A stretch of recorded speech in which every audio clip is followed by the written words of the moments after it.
In today's video, I'm going to teach you how to add floating social icons in Elementor, beginner tutorial. Floating social icons are a great way to keep your social links visible as visitors scroll, and with Elementor, you can set them up in just a few minutes. Start by logging into your WordPress dashboard, then open the page or template where you want these icons to appear in the Elementor editor. Choose a page that gets solid traffic or a template used across your site so the icons are consistently available.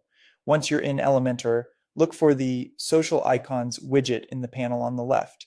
Drag it onto your canvas and drop it where it makes the most sense, typically near the edge of your layout, so it won't compete with your main content.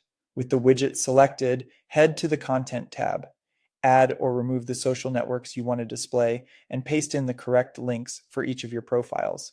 Double-check each URL to avoid broken links and arrange the icons in the order that matches your priorities. Next, customize the look. Choose the icon shape that fits your style, rounded, square, or default. Adjust the number of columns if you're laying them out horizontally and set colors that either match your brand or use the platform's native colors for quick recognition. Now select the Social Icons widget and switch to the Advanced tab. Under Positioning, change position to Fixed.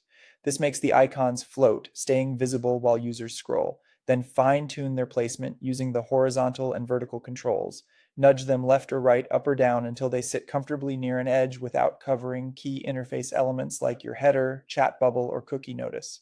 While you're here, decide how wide the element should be.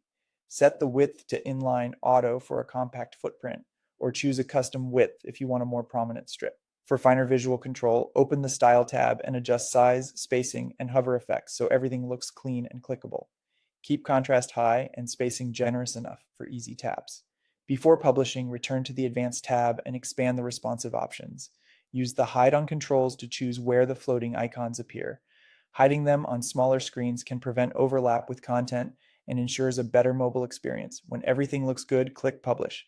Give the page a quick test by scrolling and checking different device previews to confirm the icons float smoothly and never block important content. That's it. You've added float